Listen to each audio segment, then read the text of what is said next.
to the southeastern corner of England, to Brands Hatch. Now there today, it's the 10th round of the World Championship. The Brands Hatch circuit, some 2.6 miles in length, is as demanding as any, and the race will be over 76 laps there.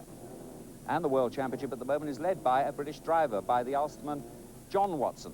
But like Clampett's one-stroke lead here at Troon, it's a fragile one. Watson leads the World Championship by just a single point, but he's on the 6th row of the grid. How does he feel about the race? I think the same as there's been for every other race this season. Just go out and do the best job that you can do, and if it comes right in the race, which we hope it will do, then success will follow. It happened in Detroit and it happened in Belgium. And I didn't actually start those races believing or knowing that I could win the race, which is something that you can do at times, but as it happened, we had the right combination of factors, and I won both those races.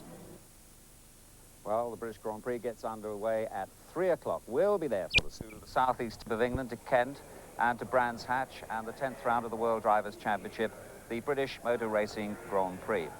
And of course, there's particular British interest down there this afternoon because Ulsterman John Watson leads the World Drivers' Championship at the moment, but by only a slender margin of just 1 point. He's way back on the grid in 6th place. He was 12th fastest in practice, but let's see what he can do. We're going to go down there for the start now and join former world champion James Hunt and Murray Walker. Surely never in the history of British motor racing has such a truly enormous crowd turned out to watch an event, and how right they are. They are here in their sun-baked tens of thousands to watch what may well be the most exciting Grand Prix of 1982. But before we talk about the grid or anything else, there is enormous drama and excitement in the Brabham pit, and down there to tell us about it is Barry Gill. Well, Murray, I'm standing next to one of only 2 men who won't mind making a pit stop in this 200-mile Grand Prix. It is, of course, the world champion Nelson Piquet, and together with his teammate Riccardo Patrese, he's driving an Indianapolis adapted type Grand Prix car. What I mean by that is they have fitted it with special fueling systems and special air jacks so that the team can actually come in for a pit stop. The reason: these turbo-powered cars, if they're going to run at top speed, use an enormous amount of fuel. They can only carry 50 gallons. So they're going to start with less fuel, special soft tyres, and after, say, 30 or 40 laps, come in, change tyres which will have been baked in a special oven to a temperature of 180 degrees so that Piquet and Patrese can go out again with fresh fuel, fresh tyres, and hopefully by this manoeuvre, invented by Gordon Murray, their technical director, win the race after a pit stop. And James and Murray, it's a long time since anybody's done that in a Grand Prix. Something new indeed from the innovative Gordon Murray. James, what do you think of it?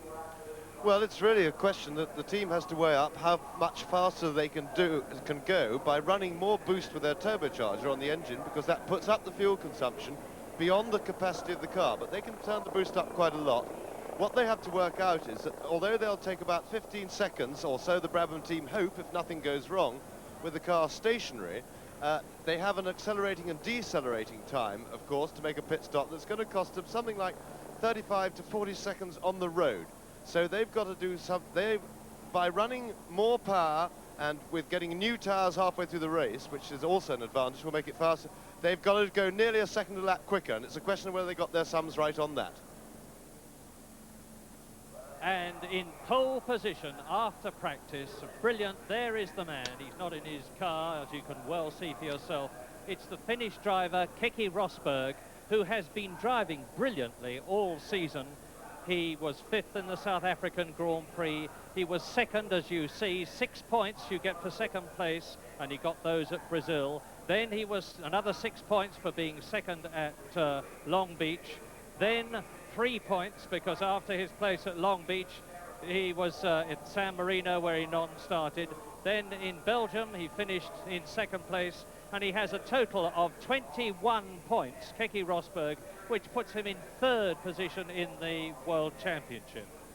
Well, Rosberg, hot like all of us, keeping cool as long as he can, but the man who is causing the real problem to the World Championship leader is the man on the right there, Didier Pironi, the brilliant French driver in his 2nd season with the Ferrari team. And as you see from the numbers underneath, those 2 9s mean 2 wins, because Didier Pironi won at San Marino and he won the last Grand Prix at Holland. And he's got a second place amongst that lot there because he was second at Monaco. Total 29 points, only 1 point behind John Watson, the man who is leading the World Championship. And as ever, the question is, how are the turbos going to go against the 3-litre normally engined cars? John Watson is in a 3-litre engined McLaren Ford V8 engine, just 1 point ahead of Didier Pironi in the turbocharged 1.5-litre Ferrari. And the Ferraris actually developed more horsepower. Keke Rosberg third, then Patrese, Prost, Piquet, and Niki Lauda in 7th place. And there is double world champion, 1975 in a Ferrari, 1977 in a Ferrari, Niki Lauda. Came back to racing this year after being out of it for 2 full seasons, developing his own airline in Austria. And to everybody's consternation, won at Long Beach 9 points after finishing 4th in South Africa. Then he had a lot of problems, but he's got a total now of 15 points, 7th in the World Championship. But another of the turbo stories is this one, the Renault story, and surprisingly, with René Arnoux, the Frenchman, who has no less than 12 pole positions in his career, he has only 4 points this year.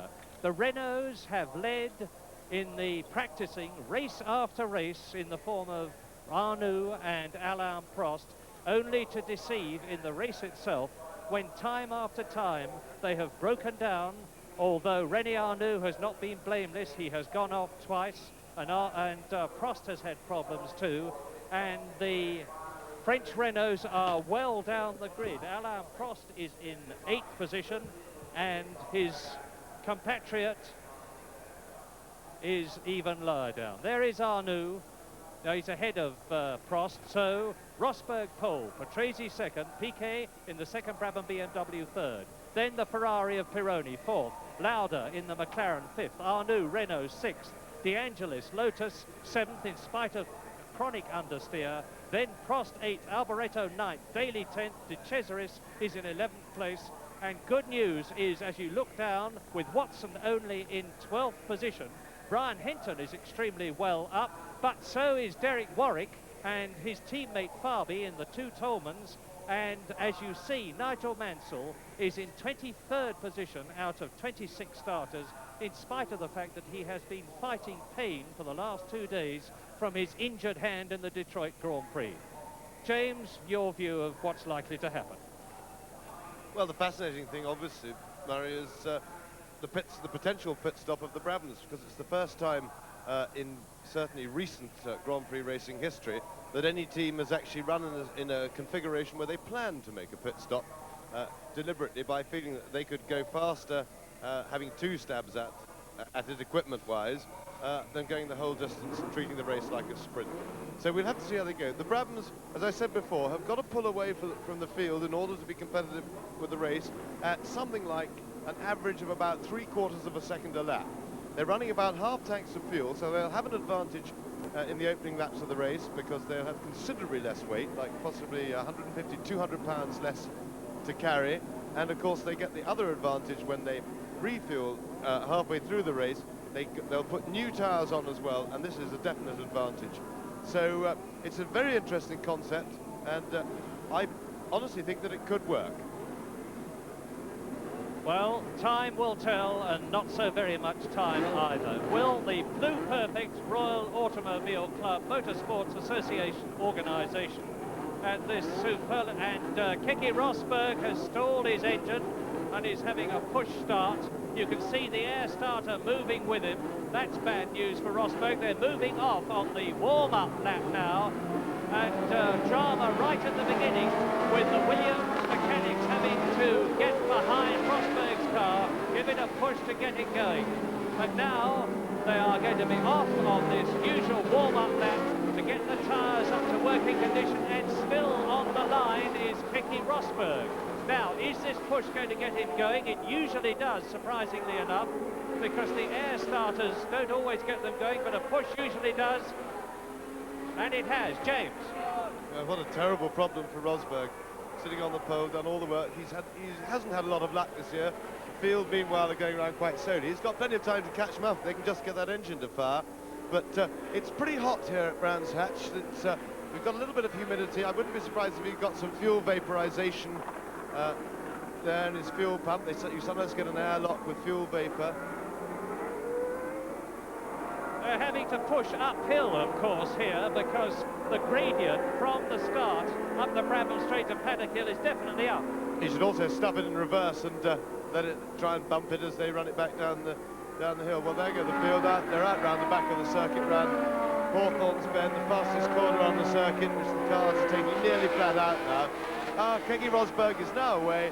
He's going to have to hurry to catch the field up, and it's very much a question of whether he'll dare elbow his way to the front of the pack to retake up his pole position. But he's got plenty of adrenaline going around him now. He's driving like a man possessed, and he can just catch the field, but technically he's not supposed to barge his way up to the front.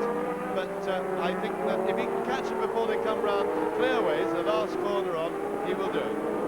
Well, what a dreadful start for Rosberg, but his dander will really be up now, and here he is coming over the crest and up towards Hawthorne Hill and Hawthorne Bend, as the rest of the competitors are streaming round Stirling's Bend on their way to Clearways and Clark Curve. They will pause momentarily. They are supposed to just stop, get into position, and then about 5 seconds later the race starts. Well, Rosberg will just about be able to catch them, but they'll be coming round Clearways. If he catches them, we'll have to see if the adrenaline puts him in the mood to barge his way up to the front. Trouble is, of course, he's on the right-hand side of the track, and that's the less easy side of the track on which to do the barging. He's got to come down the inside and maybe get grass on his tyres. So there's the field just pulling up. Rosberg is not far away now. We can't see him coming top. Here he comes round the last corner, Clearways. Is he going to try and barge? No, he's going to start from the back of the grid by the look of things. Poor Keke Rosberg. Really an absolute tragedy for him. He's taking the rule book by the letter, staying where he is. And Derek Ongaro, the official starter who starts all the Grand Prix, will be looking down the line, waiting for the unfortunate Finn, Keke Rosberg, to come into position. That means, of course, that the two Brabhams are up front, Riccardo Patrese and Nelson Piquet, and that's the trouble. Out goes the Patrese, and out goes Arnoux. Well, Arnoux yet again has failed to get going in a Grand Prix, and meantime, with Patrese out, up to Druids Hill Bend goes the second Brabham. It is that of world champion Nelson Piquet. So massive drama right from the beginning. Rosberg fails to start. Out goes Patrese at the start, and out goes Arnoux, and so two of the turbos are out. And Lauda took big advantage of the mess at the start and went straight up into second place from his 5th grid position. But really that was a tragic start. We got a wonderful race on our hands. We lost the poleman Rosberg, who's already up there. You saw him in shot there.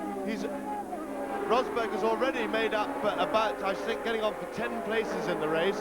But Patrese stalling on the grid really was a terrible thing, and I don't understand how Arnoux hit him, because he had plenty of chance to see him, but it was a bit messy, and we've lost 3 of the front runners, although we've got Rosberg coming to the field.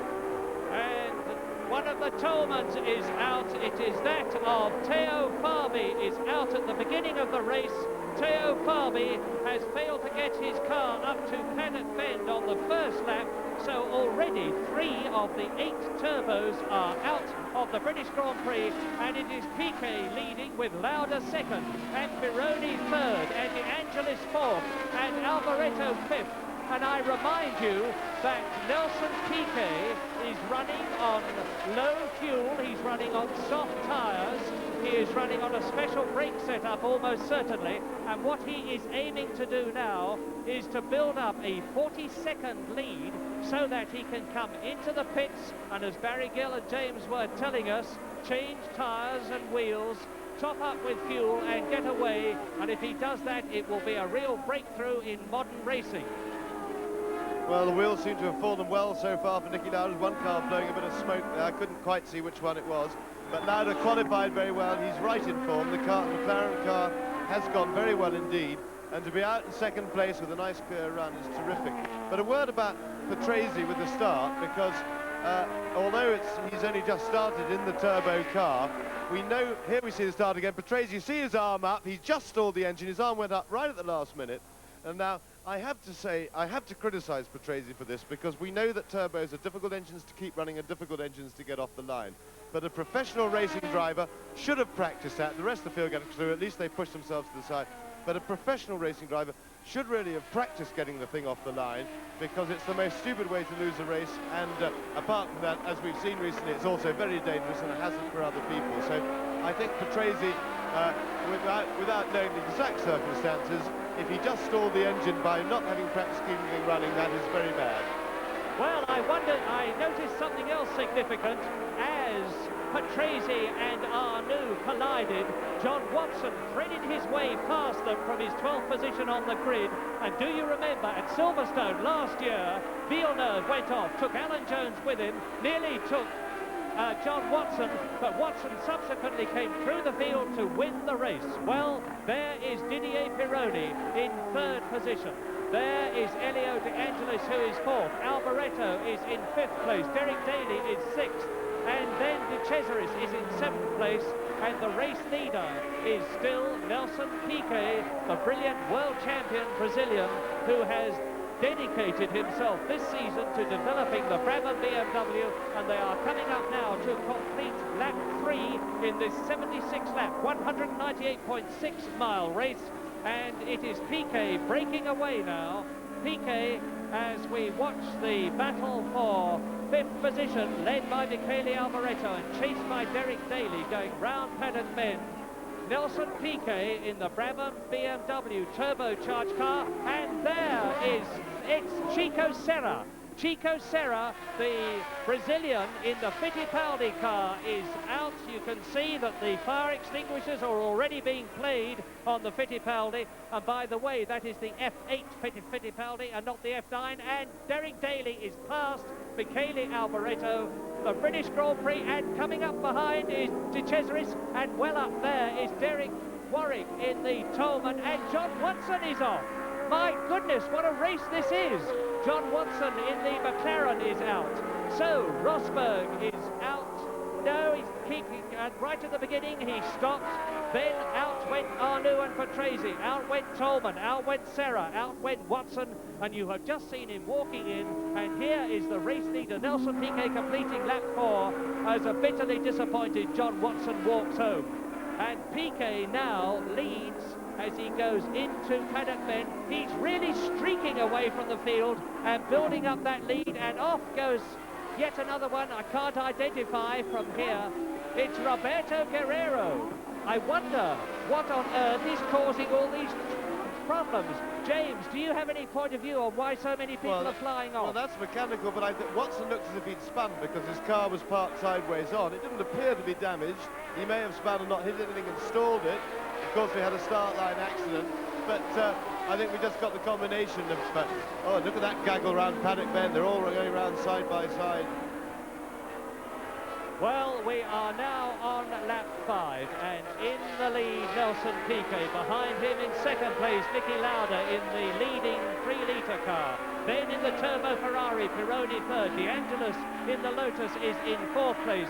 In 5th position, just moved up, Derek Daly. And in 6th position now is De Cesaris, as we look at the 2 Talbots come over the crest. And by the way, Eddie Cheever is in the older, there he is in the JS17, followed by his team leader, Jacques Lafitte, in the JS19, and on lap 5, it is Piquet leading, and I will give you in a moment the time interval between Nelson Piquet and the 2nd place man, Niki Lauda. Piquet trying to break away, there he is, and the gap is 6 seconds after 5 laps.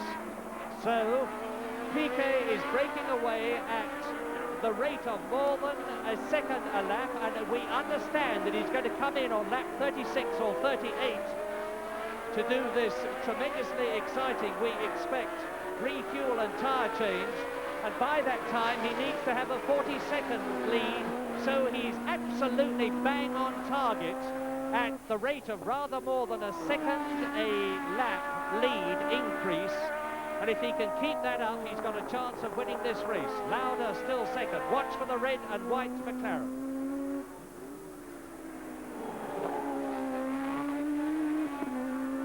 Piquet coming down into clearways at the end of the 6th lap as we look at the two Talbots. Eddie Cheever in the blue and white JS17 leading his teammate Jacques Lafitte in the JS19, and Piquet is setting up an absolutely scorching race. We'll give you a lap time as soon as we have one.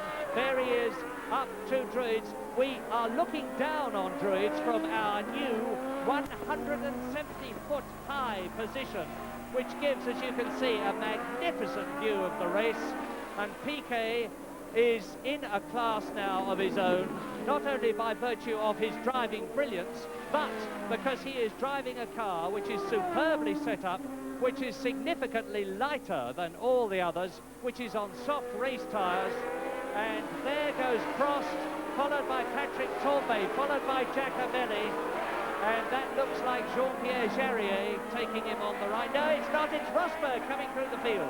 Rosberg, Jace. Keke Rosberg is about half a minute behind Nelson Piquet leading the race. He's just got clear of some traffic that was holding him up a bit, but I still think that Rosberg is a potential favourite for the race. Despite that delay, if he can just get through the next traffic a bit, he's very, very quick. He was dominated the qualifying, and I think he can catch Lauda.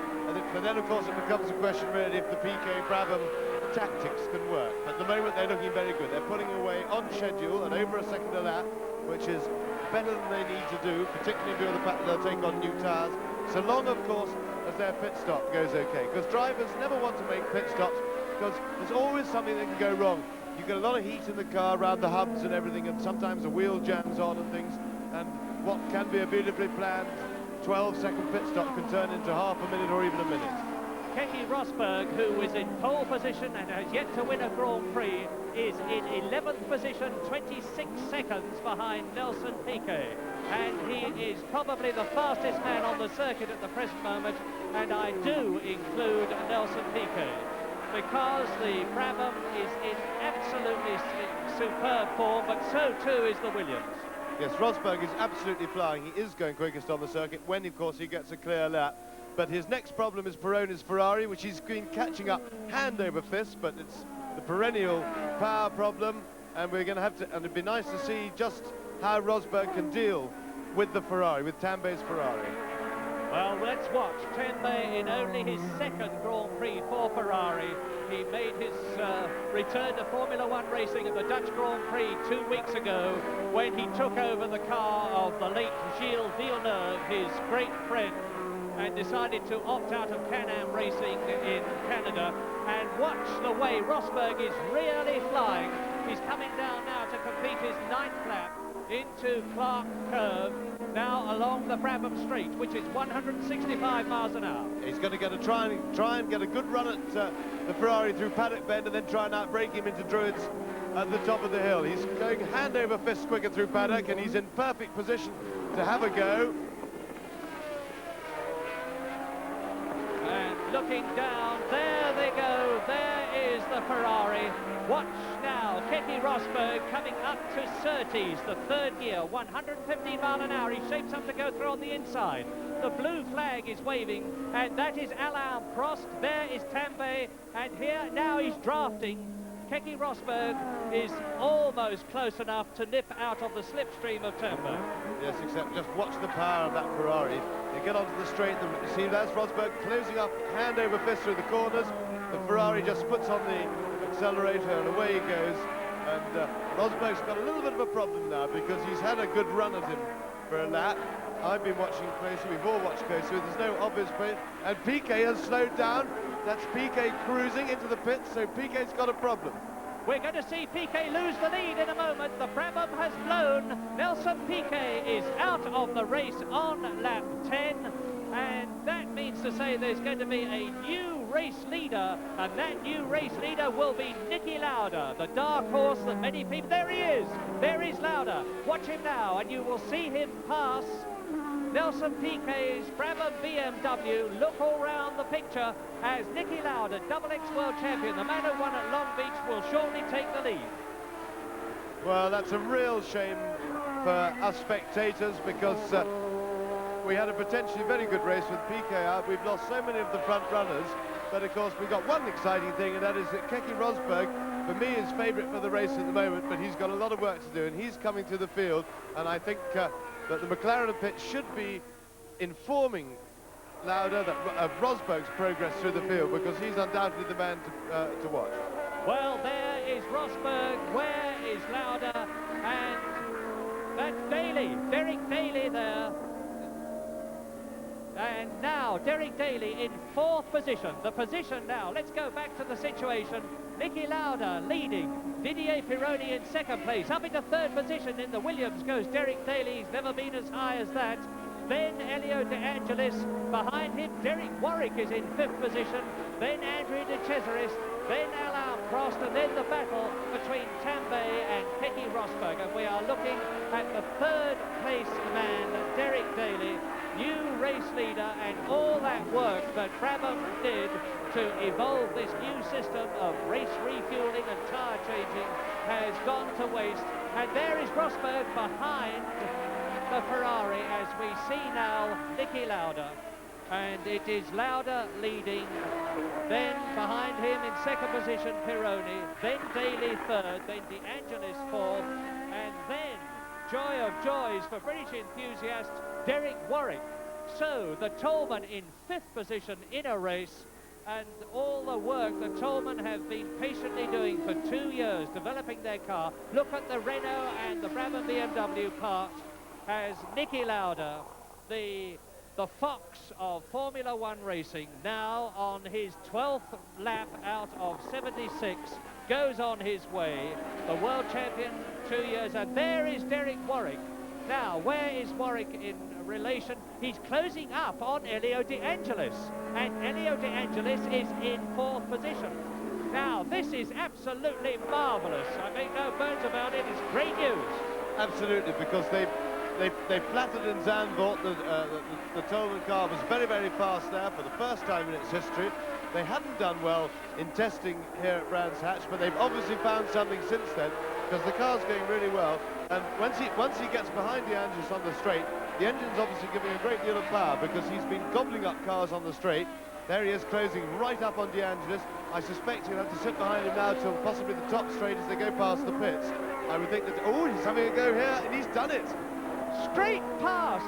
Well, that shows you the power of the Toleman on its new, narrow, very sticky and long-lasting Pirelli tyres. They've worked tremendously hard. There are Pirelli tyres, there are Avon tyres, and here's a replay. Now let's look at the Toleman passing De Angelis. Yes, pure power. They've got their chassis sorted out well. He was well through the corner then, and then they just give a little bit of squirt on that turbocharged engine, and that's the big advantage of the turbo. Meantime, Pironi and Daly are having a battle, and there they are battling for 2nd position. We're looking at the scrap for 2nd place. There is Pironi round Druids Hill Bend. Derek Daly in the Williams chasing him. Derek Daly from Dublin and Shuttlanger. He lives near Silverstone.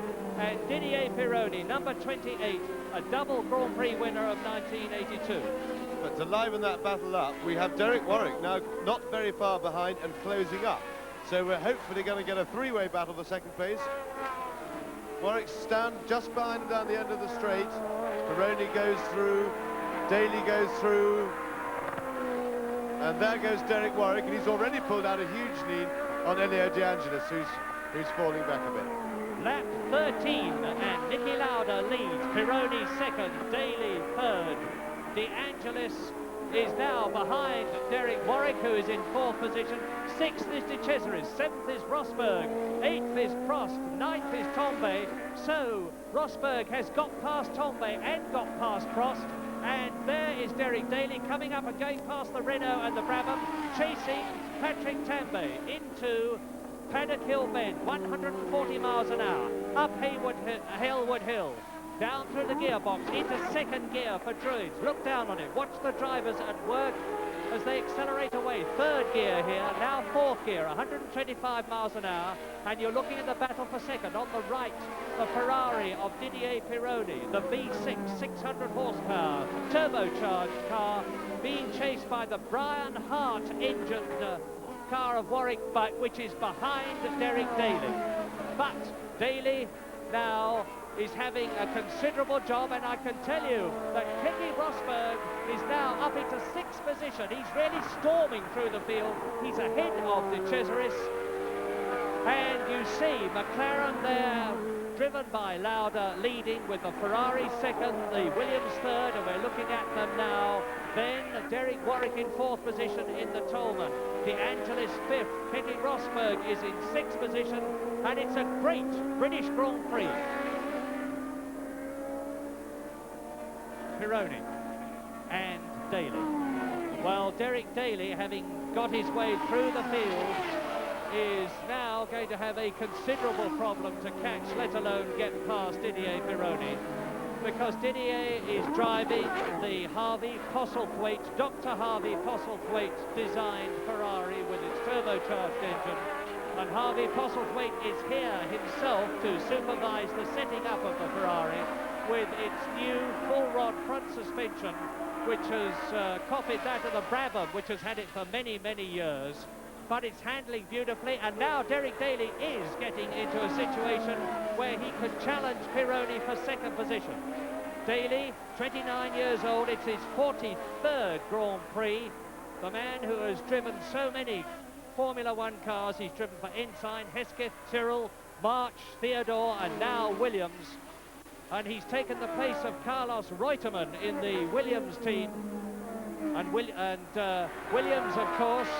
And we haven't yet said hello, and I'm sorry to our many thousands of viewers to Channel 9 in Australia.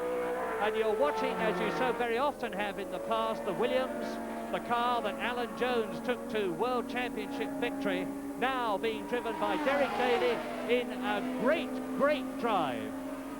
Pironi, there he is, number 28, the man from Paris, 70th Grand Prix. 2 wins behind him this year, 2nd in the World Championship. And by the way, let us not forget that John Watson has now today very well and truly blown his chances of being world champion, unless he can really climb up through the field in the remaining races, because he has lost the possibility, the very remote possibility, of 9 points, whereas Didier Pironi at the present moment is in the running for 6, which would put him 5 points ahead of John Watson in the World Championship. And there, we haven't seen him for some time, and we are now on lap 16 out of 76, with therefore 60 to go.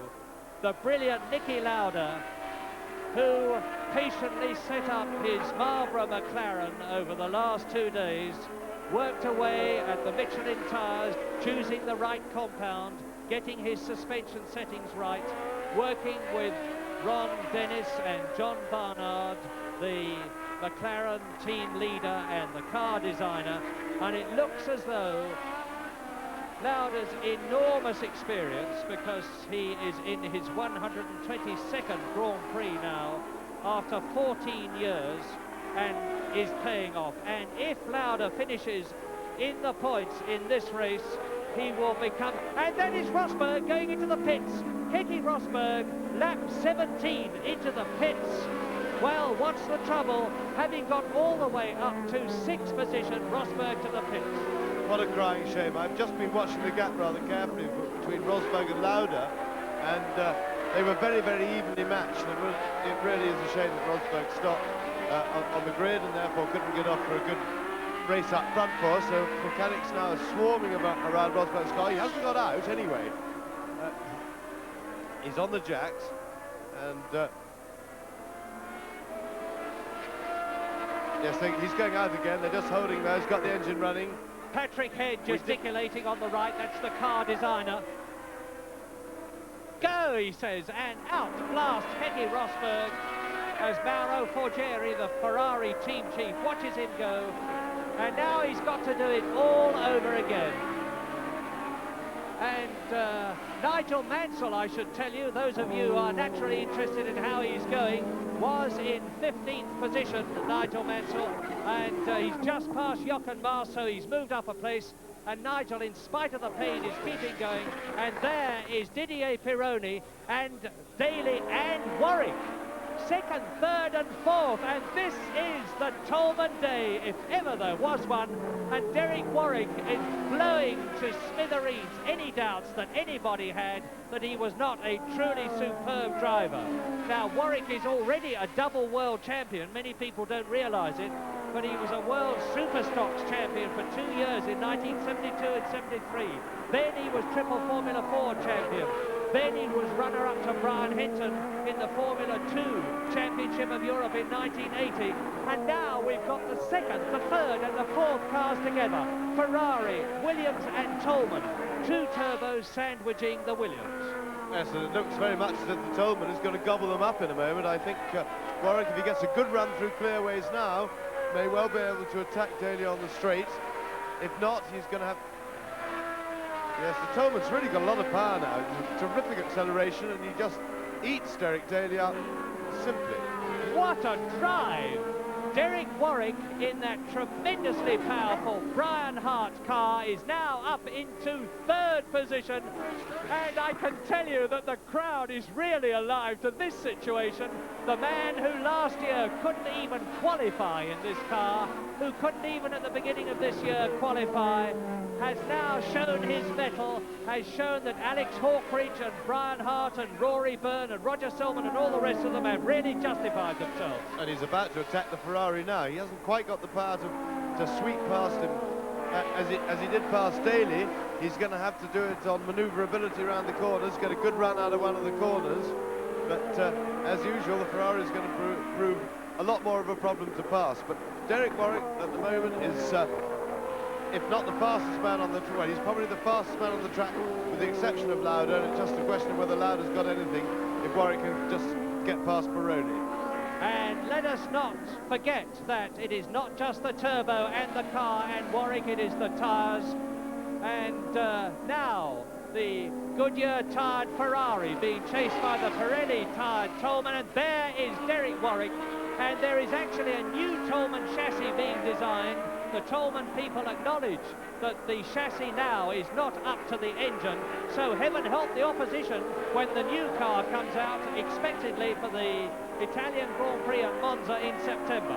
Yes, I'd take the other attitude, Murray, and say if I were them, I'd stop building the other chassis. This one seems to have really got it together now, and without any doubt their Pirelli tyres are working very well. And Warwick is now in perfect position to have a go at the Ferrari, but funnily enough, the Ferrari just seems to have a very slight edge on power, and he needs to be right on top of him to get past into Hawthorne. So he's coming to the problem.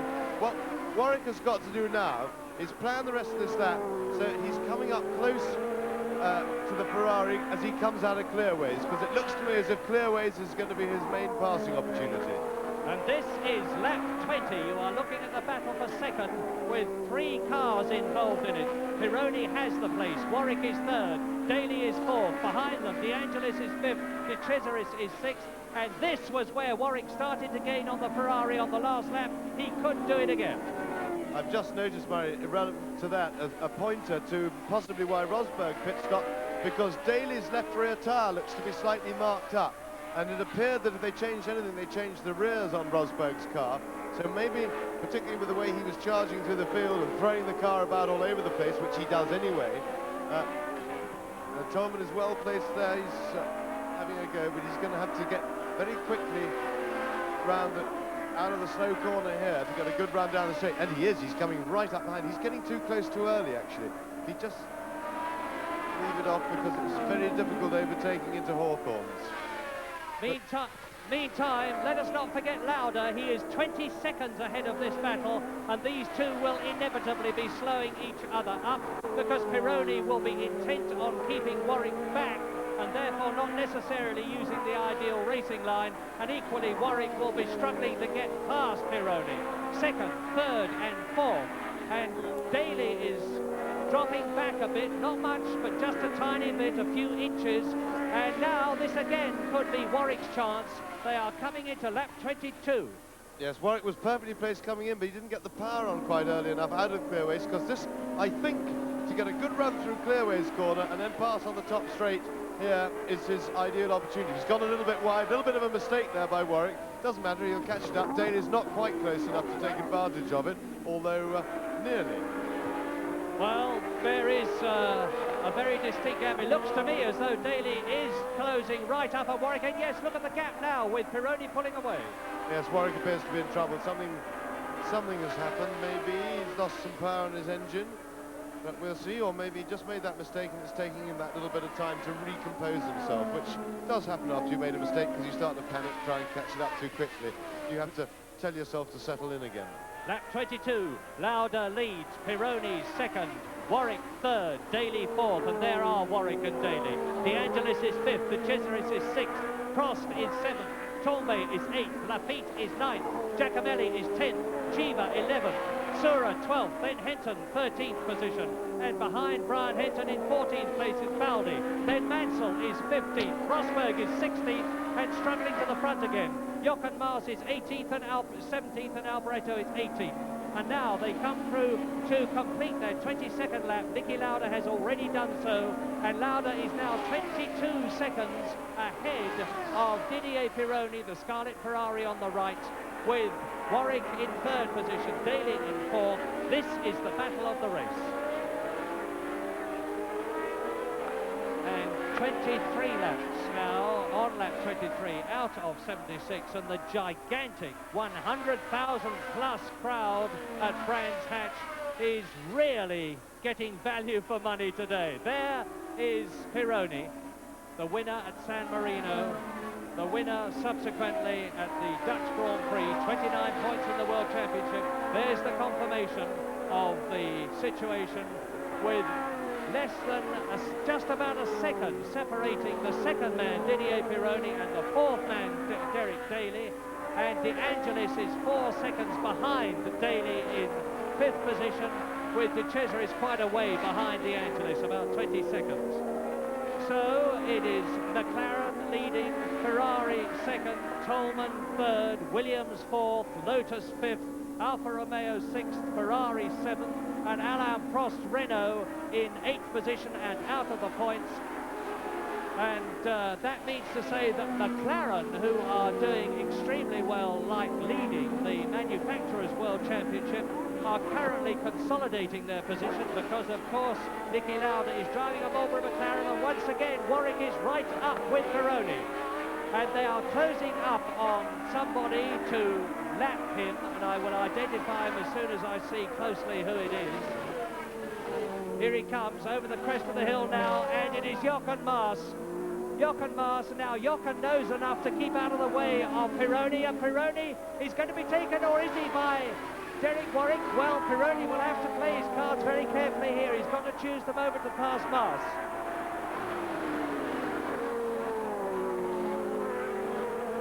And they both surge past Jochen, who in his gentlemanly way, and he is a great gentleman, moves over and lets the second place Ferrari and the third place Toleman through. And how strange but pleasant it is to say the third place Toleman, because we certainly didn't think that we were going to be able to say that this season. But Derek Warwick holding a superb third place as they stream through to complete lap 24 into Paddock Hill Bend, up Halewood Hill, into Druids, and once again Warwick is right with Pironi. So nearly, he was having a go, then he had a good look inside, but of course the straights aren't quite long enough here at Brands Hatch.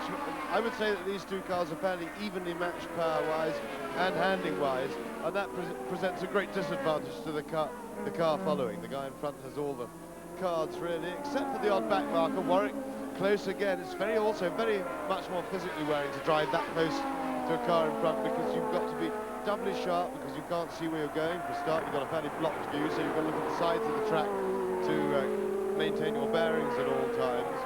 And the car doesn't grip as well, so it tends to slide a lot more when it's right in the turbulence, in the air turbulence of the car in front. A quick flash to tell you that Nigel Mansell, who was in 17th place with his injured hand, has gone into the pits. As you see, the second, third, fourth still practically together, but especially the second and third. And Warwick is now coming right up to Didier Pironi. He's in a position to take him. Look at this, he's going to drive straight past. And he does so. Derek Warwick is up into second place with a masterly passing manoeuvre straight past the Ferrari. Now can he pull away? Fantastic. I'm sure he's going to pull away, Murray. He was going quicker before. He caught the Ferrari. He caught him and passed him. And it was only a hiccup in his progress as he sat behind the Ferrari. Here we are. We see it again. Warwick finally got his car into perfect position, coming out of clearways. He was well placed on the straight. He doesn't have any power advantage over the Ferrari. He had to just draft up behind and use his momentum from the previous corner, and he outbraked him in a perfectly conventional fashion into paddock bend. And now I anticipate that he will extend a lead over Pironi quite comfortably. The big question now is, can he make any progress on the gap to Niki Lauda, who's got something like 25 seconds up on him? Well, and needless to say, we will be watching that. We will take the gap between Niki Lauda. There is Derek Daly in fourth position. And Elio De Angelis is now with Daly. De Angelis in fifth position is closing up on the Williams. Now, I can tell you that De Angelis in the warm-up period had a massive understeer problem in the John Player Special, the black and gold car. But they seem to have dialed it out somehow after the warm-up period. And De Angelis is right up with Daly, although you will recall that James drew attention to the fact that one of the rear tyres on Daly's Williams seemed to be going off a bit. But look now at the gap that Derek Warwick has pulled out over Didier Pironi. Indeed, since he passed him, he is now nearly 2 seconds ahead. And the question is, can Derek Warwick in second position in the marvellously rejuvenated Toleman, leading Didier Pironi in third place, Derek Daly in fourth, and De Angelis in fifth place, do anything about Niki Lauda, who is leading him, this man, Warwick, by 26 seconds. Well, there is Lauda, the smoothest driver on the circuit. Niki Lauda, who has got so much experience, more than anybody left in the race. John Watson has driven in more Grand Prix than Lauda, but Lauda has got a very old head on his 33-year-old shoulders in terms of racecraft and experience. And he's now coming up to Mark Sura in the Arrows, who waves him past, who indicates to Niki Lauda that he should pass on the right, but Lauda does not do so. Now he does. And now he's got Brian Hinton in front of him.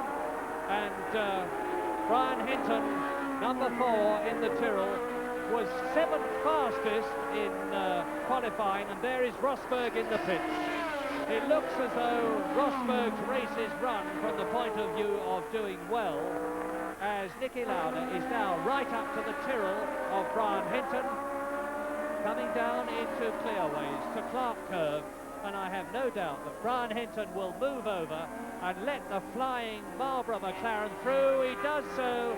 Niki Lauda is passing him on the line, and now I will be able to give you the gap between Niki Lauda, the race leader, and the second place man, Derek Warwick, and it is of the order of 25 seconds, but there are still nearly 50 laps to go. Pulled out of the Brands Hatch Grand Prix early on, and we've heard since, unhappily again for British interest, that Derek Warwick, who was chasing Niki Lauda so valiantly, well, he's had to pull out with some mechanical trouble as well. So let's go down to Brands Hatch once again now and get the up-to-date position from Murray Walker.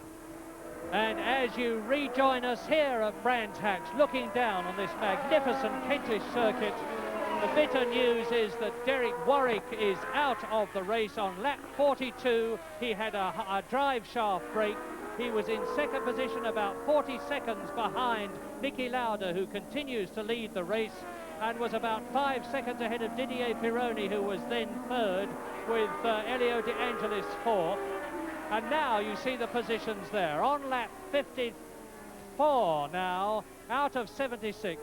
Lauda is now some 43 seconds, ahead of Didier Pironi in the Ferrari, who has got Elio De Angelis crawling right over him to try and take that second place. Patrick Tambay in the second Ferrari is driving a magnificent race in only his second race for the Italian concern, and there is Lauda. And behind Tambay, by the way, in fifth position is Andrea De Cesaris, and the race leader Niki Lauda has lapped everybody up to the 5th place man, Andrew De Cesaris, but Alain Prost, having been lapped, is in 6th position.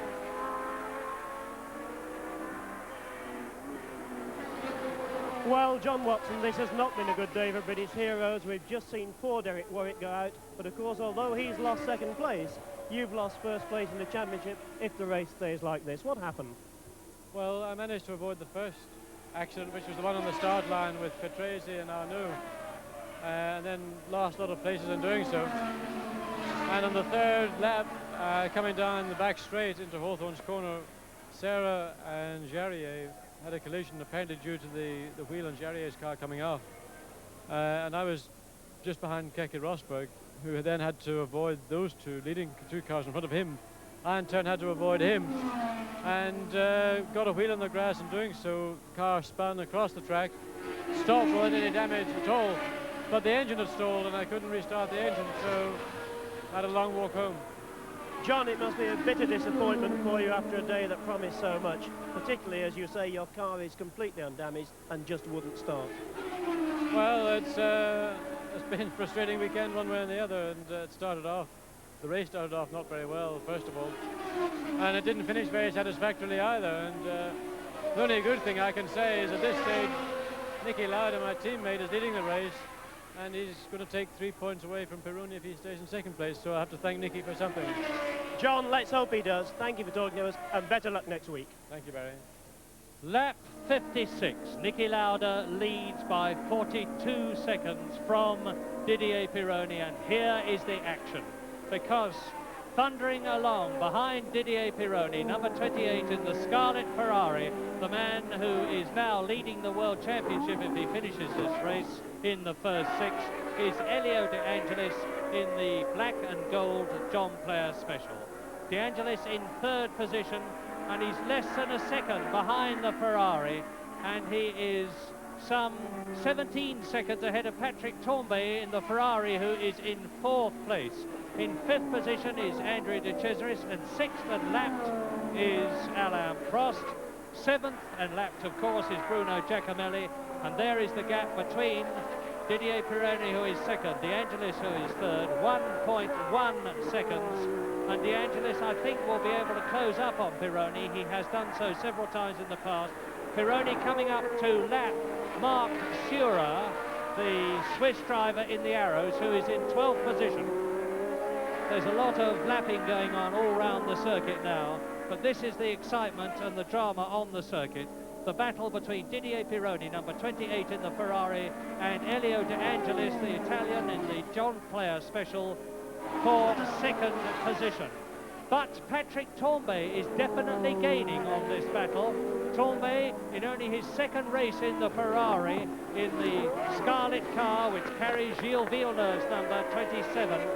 And Tambay is acclimatising himself extremely well. He hasn't driven at Brands Hatch for a very, very long time, some 4 years, and he had to relearn the circuit when he came here for testing, as well as learn the characteristics of the V6 turbocharged Ferrari. So he's driving a truly inspired race. And the 2nd and 3rd men now, and it looks to me as though Pironi is actually more than holding, indeed increasing the gap between himself and De Angelis as he rounds the right-hander at Westfield, goes into the dip at Dingle-Dell, comes up to Dingle-Dell corner, out of it in 4th gear, into Stirling's Bend, the left-hander in 3rd gear at about 110 miles an hour, accelerates up into 4th, then momentarily to 5th to take clearways at some 140 miles an hour. And it really does look, James, I think, as though De Angelis is not going to be able to make up that gap. Yes, he's certainly been trying hard enough. He's had plenty of very few opportunities, but plenty of time to do it, and he let Rosberg through to let Rosberg have a look to see if there was a way around. Rosberg was unable to pass the Ferrari, and that was always a problem with that extra power here. There we see Niki Lauda cruising around very comfortably. He's got a comfortable lead. He's letting it just melt away a little bit in order to preserve himself and his car, saving the equipment. He's still got 40 seconds or so on Pironi, and meanwhile, anyway, Pironi is well busy with his battle fending off De Angelis. And behind these two, with De Angelis in the Alfa Romeo look-alike to the Marlboro McLaren behind him, Eddie Cheever in the JS17 Talbot has caught and passed Bruno Giacomelli and taken 7th place from him. So on lap 59 now, it is Niki Lauda leading, Didier Pironi second, Elio De Angelis third. In 4th position it is Tambay, in 5th position it is De Cesaris, lapped in 6th place is Prost, then in 7th position it is Eddie Cheever, in 8th position it is Bruno Giacomelli.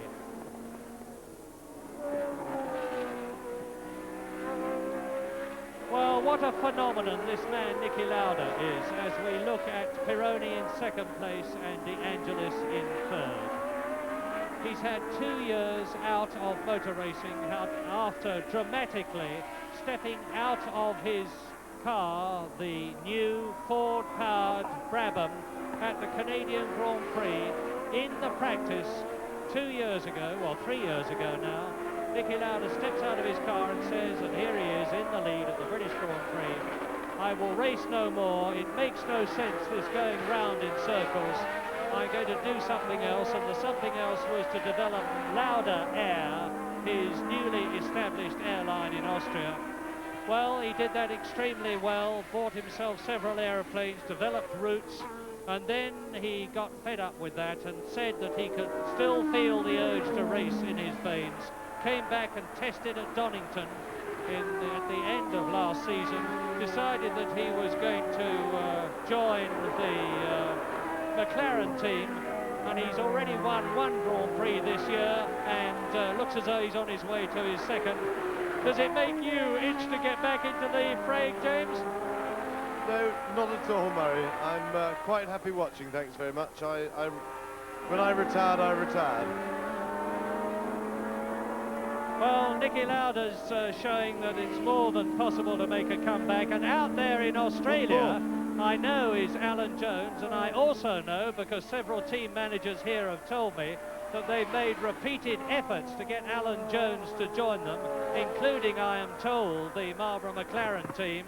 And I wonder if Niki Lauda's tremendous success, notwithstanding the fact that Alan himself is leading a championship in Australia and no doubt enjoying things in his farm in the state of Victoria, I wonder if it makes him itch to get back. But anyway, back to the British Grand Prix. Niki Lauda leads now by a continuing 40-plus seconds from Didier Pironi. We are on lap 61. It is a 76-lap race. Pironi trying to stave off this man, number 11, Elio De Angelis, who is 3rd, who has got closing up on him slowly, but some 17 seconds behind, 16 seconds behind. And there's the gap between Lauda in the lead and Pironi in 2nd place, 41.279 seconds. And Tambay is closing up a little on De Angelis, with in 5th position still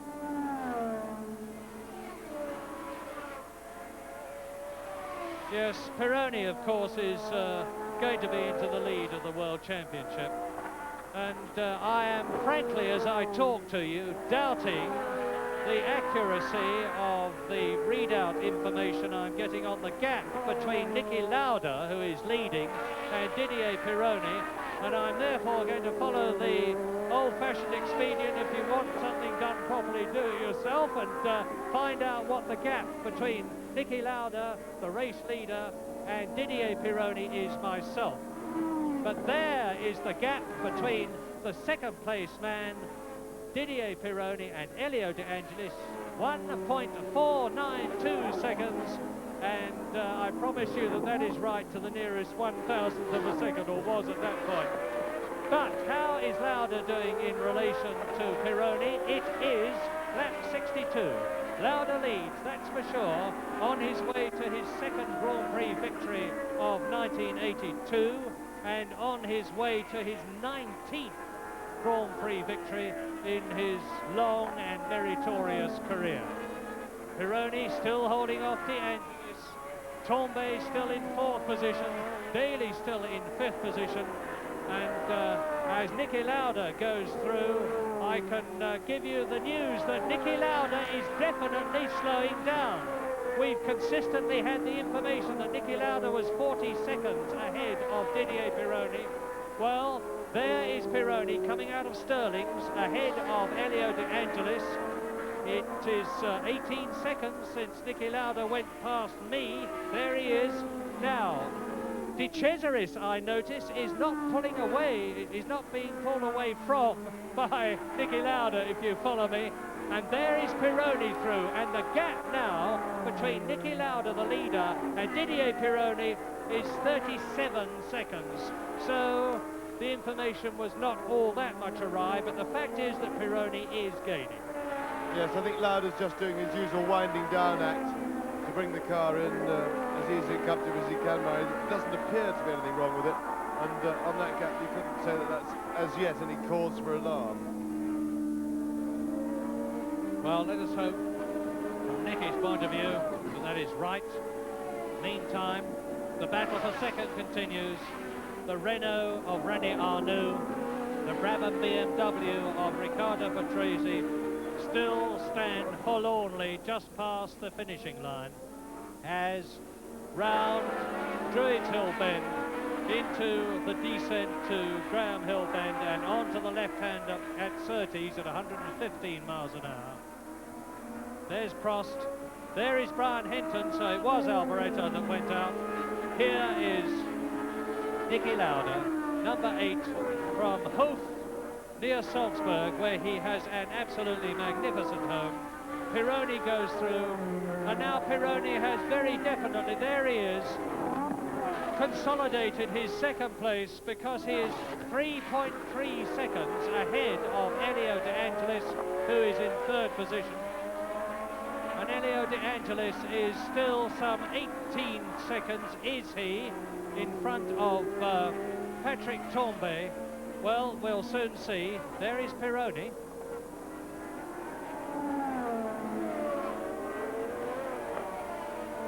And Patrick Tambay, as Pironi goes round Hawthorne Bend, comes out of Surtees, and there is Elio De Angelis into the right-hander at Dingledale Corner. And yes, there's confirmation. Pironi pulling away from Elio De Angelis. So it is V8 Ford-powered Marlboro McLaren in the lead. V6 turbocharged Ferrari, there it is, in 2nd place. Yet another Ford V8 in 3rd place, that of Elio De Angelis. It would be wrong to say that the race is wildly exciting at the moment. It is certainly extremely interesting, and particularly from the point of view of motor racing enthusiasts. And I must congratulate Patrick Tambay, who has driven and is driving a magnificent race. There's Lauda. Now, look back along the course, and you will next see, you can see, and while I'm talking to you, the course is completely clear, and all the time Lauda is going on his way whilst we wait for Didier Pironi to appear at the right-hander at Dingledale Corner, and then the left-hander at Stirling's Bend, and we wait and we wait and we wait. The seconds tick away. We're doing this deliberately. There's the Alfa Romeo. Now behind them, there is Pironi, and then about 2 seconds behind him is Elio De Angelis. So having sat there and watched your screens, you know exactly what the time gap is between the leader, Niki Lauda, the 2nd place man, number 28, Didier Pironi, and what a season Pironi is having. He may not be winning the British Grand Prix, but he finished 6th in Belgium. He finished 1st at San Marino. Sorry, he failed to start in Belgium, of course, because he was honouring his teammate Gilles Villeneuve after his tragic accident. But he went on to finish 2nd at Monaco and 3rd at Detroit, and then to win in Holland, as a result of which he's now on his way to leading the World Championship if he can just stay in the first 6 of the British Grand Prix, which he will do with no trouble at all. provided he has no car problems. And I told you a little while ago that Eddie Cheever had moved up to 7th place. Well, he's now moved out of the race altogether. He's disappeared off our lap charts as we watch Pironi, and on lap 766 with 9 to go, including the one that they are on. So we are certainly into the closing stages of round 10 of the 1982 World Championship. The positions are that Niki Lauda is leading, that Didier Pironi is in 2nd position, about 37 seconds behind. In 3rd position, some 5 seconds now behind Pironi, and dropping back is Elio De Angelis. In 4th position, it is Patrick Tambay, and the gap between De Angelis and Tambay is 15 seconds. I don't think Tambay can possibly catch De Angelis. There's De Angelis in the black and gold John Player special. I don't think Tambay can possibly catch him, but it is possible. And De Cesaris's engine, the V12 engine of Andrea De Cesaris, who is in 7th position, is sounding very, very rough to me. But in 6th position it is still Alain Prost, and in 8th position is the 2nd of the 2 Alfa Romeos, that of Bruno Giacomelli. So there you have it. Well, I don't think that De Cesaris has got much longer to go in this race, unless it's just cracked exhaust pipe or pipes, which is possible, but I think it's more than that. He's going very, very slowly indeed, I can tell you. And he...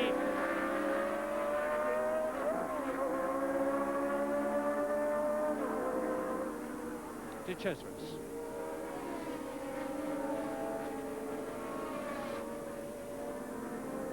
Well, the gap between Didier Pironi now and Elio De Angelis is 6 seconds. So the Ferrari is pulling away from the Lotus. But I've got a watch running on the gap between the car that you're looking at now, Patrick Tambay, and it's down to 12 seconds. Patrick Tambay is gaining on the car you are looking at, number 11, Elio De Angelis. He's 12 seconds behind, and I would not be at all surprised if we see Ferraris finish 2nd and 3rd. And that is De Cesaris, without a doubt. There is, I said his engine was rough, and sure enough, on lap 69, out of the race goes De Cesaris. So people who are no longer in this British Grand Prix include Keke Rosberg, René Arnoux, Riccardo Patrese, Teo Fabi, Chico Serra, John Watson, Rosberg, of course, we've seen going to the pits, Derek Warwick, and now Andrea De Cesaris and Roberto Guerrero. Now this is the interest, because Patrick Tambay, the man about whom I have said so much in his 52nd Grand Prix for Ferrari, is definitely gaining on Elio De Angelis. I gave you the gap as 12 seconds on the last lap. I've got a stopwatch running. There is Patrick Tambay going through to complete his 68th lap, and he is now a time of 10 seconds behind Elio De Angelis. So Patrick Tambay is gaining at the rate of 2 seconds a lap on Elio De Angelis. This is lap 70, so he could catch him before the end of the race and take 3rd position. And that would be a magnificent drive if he did that thing. On lap 70, Lauda leads, 38 seconds now the lead. De Angelis 2nd, sorry, Pironi 2nd, of course, De Angelis 3rd, Tambay 4th. Then in 5th position behind Tambay is Alain Prost. In 6th position is Bruno Giacomelli now. The Alfa Romeo is almost up into the points. In fact, he is up into the points, and that's the first time that Bruno Giacomelli has been there for a very long time. He has no points at all yet this year, and this is the 10th Grand Prix when all is said and done. There is Prost, 5th place.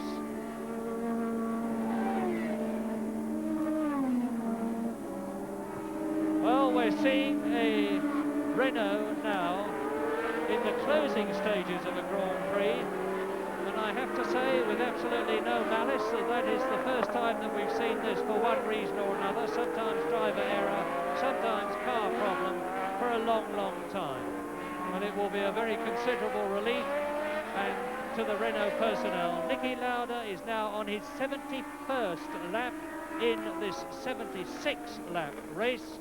There is Prost in 5th position in the Renault.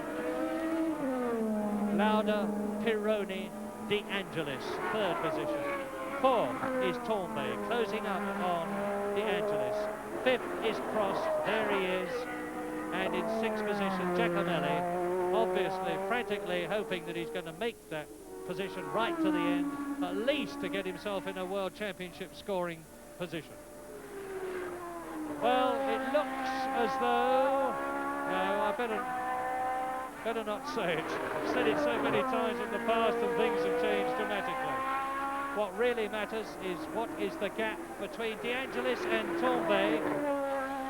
And it's closing all the time because it has now come from 12 to 10 and from 10 to 7. Patrick Tambay has taken 5 seconds out of the lead which the 3rd place man Elio De Angelis has. And when we see Elio De Angelis the next time, we will almost certainly see Patrick Tambay not so very far behind him. We also have Derek Daly putting in a fine drive fairly close behind Tambay.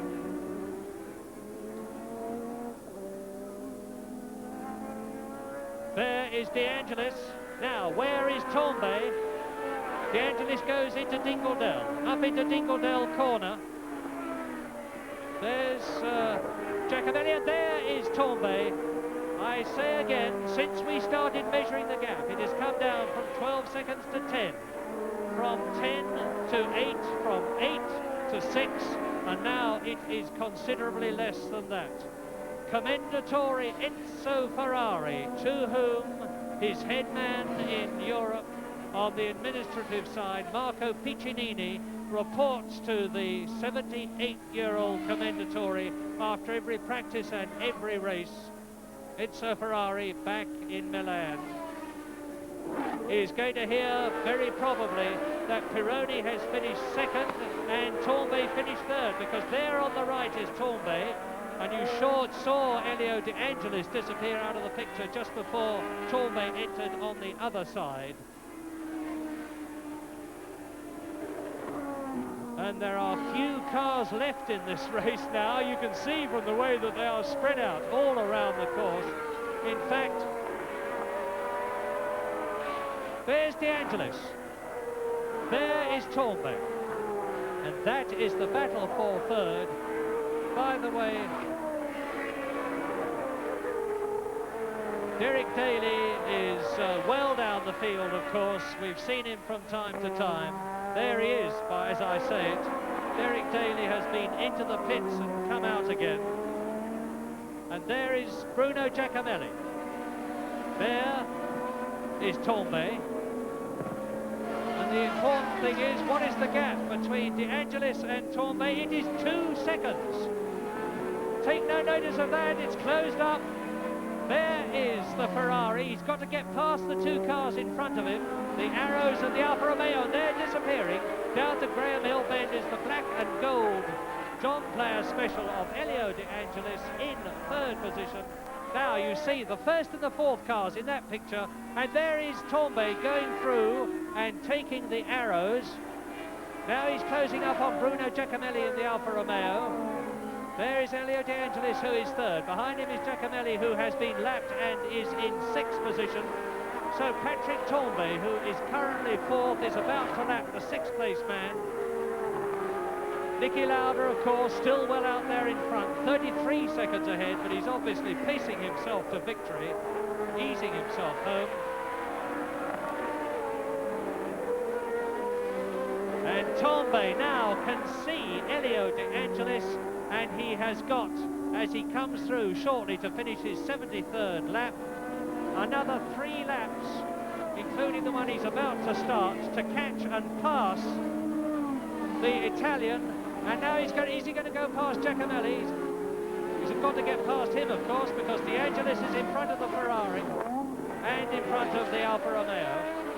It's considerably less than 2 seconds now. We are on lap 74.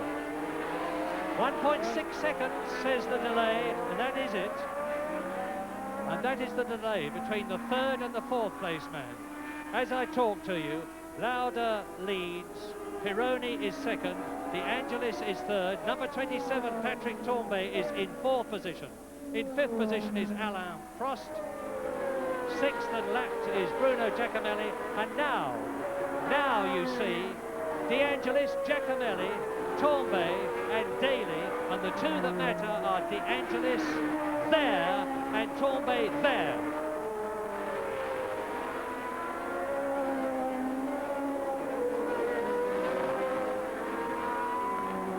Prince Charming, they call him, Patrick Tambay, the French journalists, they call him Prince Charming, and rightly so.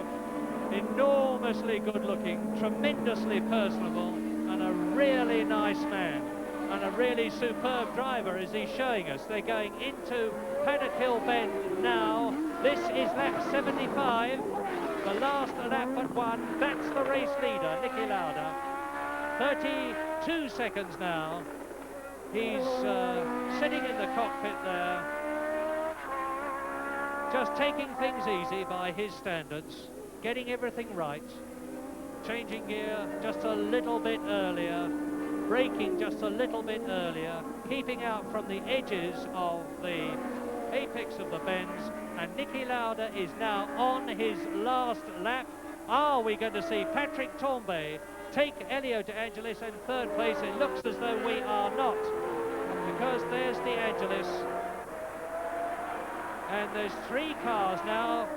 No, there is Tambay having lapped Jochen Maas, and he's up to Giacomelli now. I don't think he can possibly do it because Niki Lauda is well through on his last lap.